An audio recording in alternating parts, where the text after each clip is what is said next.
Hello fellow cinephiles, Film Guru here. Today I'm reviewing Bohemian Rhapsody. This was directed by Bryan Singer and Dexter Fletcher. Stars Rami Malek, Tom Hollander and Mike Myers. This is really the story of Freddie Mercury and Queen and their rise to fame. It looks at Freddie Mercury when he was a bag handler at the airport and his fortuitous meeting with two of the band members that would ultimately become Queen, the lead guitarist and the drummer. And he proved himself as a singer and he became part of that band. And because of his flamboyantness and his ability to draw the crowd in, he became quite successful. And the band really took off from there. It looks at the early days of them trying to prove themselves as musicians and trying to be experimental and doing different things. And Freddie always wanted to push the boundaries. He wanted to do more on music and what they wanted to accomplish with it. He's a very driven man. And then it looks at ultimately the rise to fame and becoming one of the greatest rock bands of all time. And it really looks at Freddie Mercury as a person. It looks at the things he goes through and how that shapes him and how he finally accepts who he is. And this all leads to his diagnosis of AIDS, to also the Live Aid that he did, where he came on with the band. It was such a powerful thing and played to 1.1 billion people, I think they said. And it's just a powerful performance that he gives at this Live Aid thing with the band. It's quite extraordinary. This film was really plagued by a lot of things. It was in 6 years in development, went through a couple of directors. Tom Hooper was attached at one stage, David Fincher as well.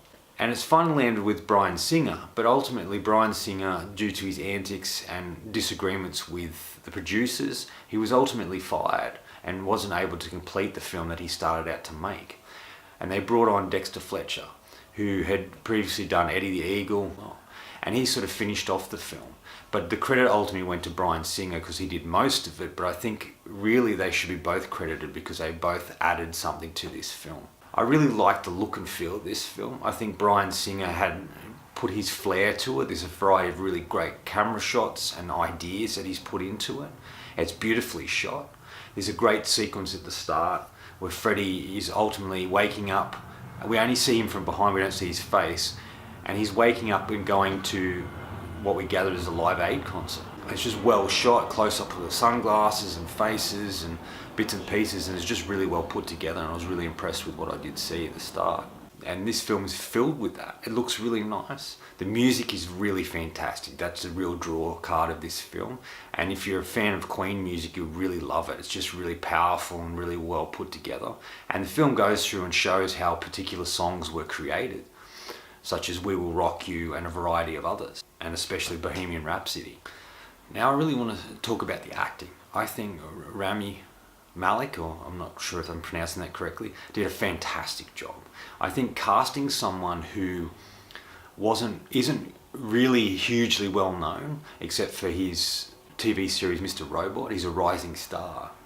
And it was just good to see someone like that in the role, because if they put a big star or someone really well known, you'd be thinking of them playing this character. But by putting in an actor such as Malek, you really get swept up in it, and you think you are watching Freddie Mercury. You don't really think of him as acting, you just think that that's the character. It's like a documentary, and I think that's a stroke of genius and really well done, and Bryan Singer did a really good job in casting him to play that character. I know there was Sacha Baron Cohen was attached at one stage to play Freddie Mercury, but there was a bit of a dispute, I guess, between him and the band, and he didn't really ultimately want to do the vision of the film that they thought they should portray. And he ultimately dropped out of being involved in it. And I also did hear that the band was interested in Ben Whishaw to play Freddie Mercury, and I think Ben is a brilliant actor and would have been interesting to see him play this sort of character. All the other casting's really great. All the band members look like the real guys. Mike Myers appears in a little cameo role, which is quite funny, and I quite like what he contributes to it in a small way. He's kind of an interesting sort of actor these days. He just appears in things and you don't really know it's him until much later or after the film, after the fact. I think Malek should be really nominated for his performance because he's just brilliant as Freddie Mercury. You really buy him, you really feel the things he's going through. It really looks at the loneliness Freddie felt and how he tried to fill that with parties and surrounding himself by people that weren't really his friends but more acquaintances and stuff to sort of fill in the loneliness and the quiet times. And I think he captured that quite well. And his mannerisms on stage, when he's singing and being part of the band and being the front man for Queen, he's just fantastic. He really captures that. I did watch an interview with Malik, and he did talk about how he watched as many videos as he could on him, as many interviews, he read as many books as he could, and I think he really captured the essence of Freddie here and did a fantastic job, and he looks so much like him in so many ways. He had to wear particular teeth, and he was able to do that in a really realistic way, and he looked fantastic in that sort of role, and his portrayal of Freddie was really fantastic as well. It touches on particular parts of Freddie's life. Obviously his beginning, being part of Queen, becoming really well known, rich and famous, and it also looks at his sexuality, and it looks at him as a person and the struggles he went through on becoming famous, and learning to accept the things of him that he worried that people wouldn't and was scared to express. And I think they really captured that quite well. I felt this was a very decent biopic film. A lot of the biopics, they follow a particular formula. They either start at the end and then go back, or they start at the start and go through the whole life, or they go back at certain points. And this sort of binds a lot of those ideas to create that. And it's just the look of it and the feel of it and the way it's shot. It gives it something different to all those other films.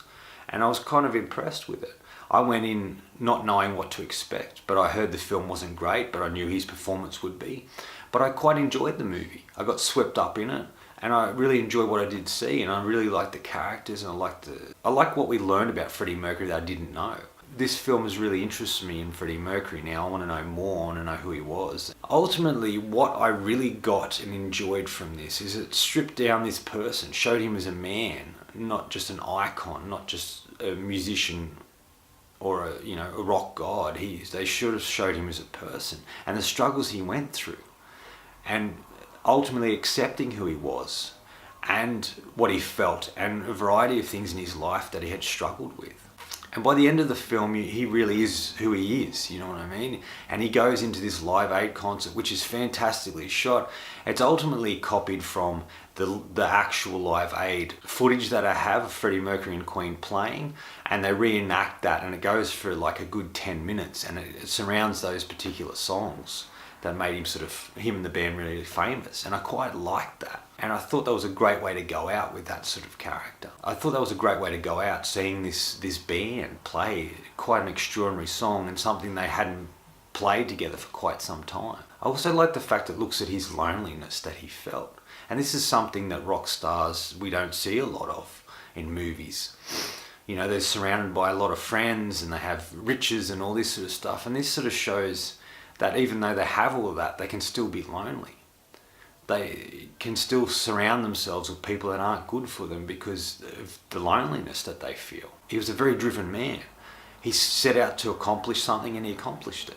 He had a lot of dreams and aspirations, and he wanted to be better than any band out there, and he wanted to push himself and his band to become the best that he could. And I think he really accomplished that. And he really pushed himself as a person, and I really liked that. That sort of element to it had a profound effect on me. Wanting to be creative, wanting to create videos, wanting to play music and write and direct and do all these sort of things, live a creative life and dabble in all aspects of it. And I think that really hit home for me, this film, in that aspect. And him as a person, he's a very big inspiration for me at the moment. Final verdict. I think this is a really great film. If you're like a fan of Queen, if you're like a fan of biopic type films, and if you just like a good solid film about an iconic rock band, you'll probably get a lot out of this as well. I don't know if it'll be for everyone. If people don't like Queen, maybe they're not enjoy it because it is filled with a lot of Queen songs, which I really liked, but ultimately some people may not. And I think it's just a solid and well-made film. A bit better than average in those sort of biopic films, like I said. I'm going to give this film 4 out of 5. I enjoyed myself. I got swept up in it. I found it a very interesting and engaging story.